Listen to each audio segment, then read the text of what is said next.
This is Jim Williams with your Hurricane City Tropical Update video for August 17th, 6 p.m. Well, here's a close-up visible shot using the NASA satellite here of Invest 93L. The hurricane hunters are currently investigating the system, but look at this rotation on here. It's a really well-developed system, but it's lacking in, well, two things. First of all, it's lacking in convection overall, and it has a high pressure aloft that's a little bit elongated. I'll show you that in just a minute. And the system is cruising off to the west pretty fast. So those three combinations of things are not allowing this to really ramp up. In fact, here's the Hurricane Hunter vortex, not vortexes, but the actual reports coming from the drop zones around this system. They're flying in there right now, and the highest winds we're able to find are out in front of this. We have mainly east winds. You need west winds to have a tropical depression or a tropical storm, and we have winds here gusting. Here's some winds around 35, 40 miles an hour out of the northeast to the north of the center, and then behind it we have winds out of the southeast around 30 miles per hour, but there's no west winds as of yet, so we may not have a tropical depression. But if one forms, it looks like it's headed towards Central America. And let's go ahead and show you a couple images here. First of all, here is the wind shear analysis of the Atlantic Basin, and you can see that we have a pretty healthy little high pressure ridge right over the top of Invest 93L. And that was not always the case. When this was further to the east, there was a little bit of wind shear and dry air, but the system has made it in the Western Caribbean, and it still has a little bit of a high pressure aloft that's gotten a little bit better established than it was when it was in the Eastern Caribbean.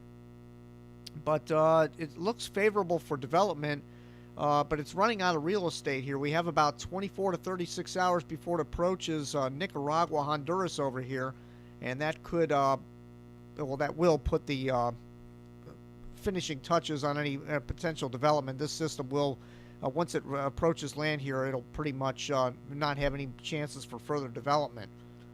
But it does have upper level support, but it is a little bit elongated. If you look at the high pressure ridge, it's kind of stretched out from northwest to southeast, so it's not a real ideal high pressure ridge to have over it, but it is favorable for development.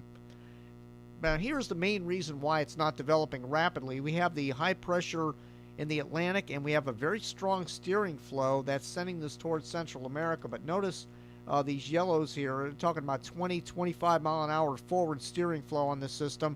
And notice the barbs have it leaning to the west-southwest, so it's probably a good likelihood this will come into Honduras or Nicaragua. Possibility for Belize up in here, which is number 5 on my city picks, but it looks like this is probably going to head more into Honduras and Nicaragua due to the strong steering flow of this and heading in there pretty quickly. But while I have this image up, we have this other system out here. This is 93L here on the map, and it's right around 35 degrees west. I'll show you that.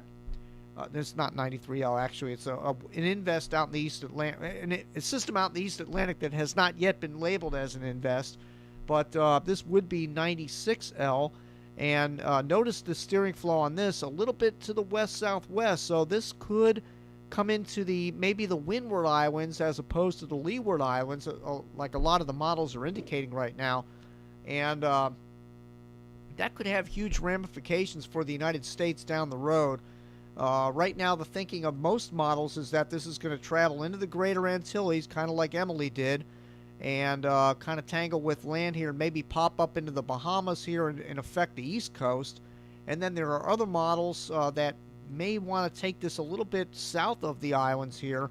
And I tend to believe that if this thing doesn't get cranking up around 50 to 55 west, if when it gets right around this area we don't start seeing indications that this is becoming a tropical depression, I think the weaker southerly steering flow would kick in and kick this into the Caribbean Sea, and then eventually maybe make its northwest turn towards the Gulf of Mexico. We'll have to wait and see on that, because we're going to have a strong ridge out here one way or the other. Now, there's supposed to be a weakness on the East Coast right around the time that this would get in towards the Caribbean Sea, so we'll see about that. But if this develops slowly, it would tend to take a more southerly route. If it develops pretty much tropical storm and then hurricane in this area, then it would take more of a northerly route, maybe make it in toward the Bahamas. So we're going to watch that closely. The models are kind of indicating a strong steering flow here from the high pressure ridge and taking it into the greater Antilles toward the Bahamas. But again, I think if this remains weak, it's going to take a more southerly track. We'll have to see about that. Now here are the models on 93L, and again, pretty strongly indicating that this is going to head into Nicaragua, Honduras. In fact, the models have shifted south, and that's in reference to that steering flow I just showed you, where they're thinking it's going to be steered generally westerly right into Honduras and Nicaragua, but models all keep this system relatively weak. I don't think that the chances of this becoming a hurricane are very slim at this point. And in fact, here is the Rob Hart. Yeah, I know this is hard to see on your screen, but from Florida State University, Robert Hart does a breakdown of the percentages of Invest 93L becoming a hurricane. And first of all, any intensity, they have it going into the Gulf of Mexico coast, meaning, Mexico, the Yucatan Peninsula, 29%, and it's trending downwards. So it's trending down for any named storm, and it's even less of a chance for a hurricane now going into the Gulf of Mexico at less than 18%. And the Texas coast would be less than 4% going out 6 days or so. So it's looking highly unlikely this is going to make it in the Gulf. And the highest percentage is 29%. That's for taking it into the Yucatan Peninsula and then eventually into the southern Gulf of Mexico, more than likely. And even that's really low at 29%. So it's looking unlikely this is going to really make it into the Gulf of Mexico at all. All right, let's see. I had one more image to show you here. Yeah, here's the visible shot of the system out in the East Atlantic that has not yet been labeled as an invest, but you can see our center of circulation right around 12 north and around 35 west, and that's a low latitude here, and this should continue to cruise generally off to the west, and maybe even dip a little bit to the west-southwest when it gets near the Leeward and Windward Islands. We'll have to see about that. Of course, that steering flow could change by the time it gets over there, but there is that possibility that this could move generally just beeline due west. But you might ask yourself, why is this system not really cranking up out here in the East Atlantic? Well, let's take a look at the Saharan air layer. And if you look at this, wow, this system is really wrapped in African dust out here. You notice all the reds, yellows here are pinwheeling in, circling and being dragged into the circulation of this would-be 96L invest out here. And that's what's killing it from developing right now. But once it gets a little further west, it'll break from that dry air a little bit and have a chance to develop. And again, I think the key is when it gets around 50 to 55 west, right in this area here, if it's not starting to crank up into a tropical storm, then I think this is going to take a more southerly route. Well, we'll just have to wait and see on that.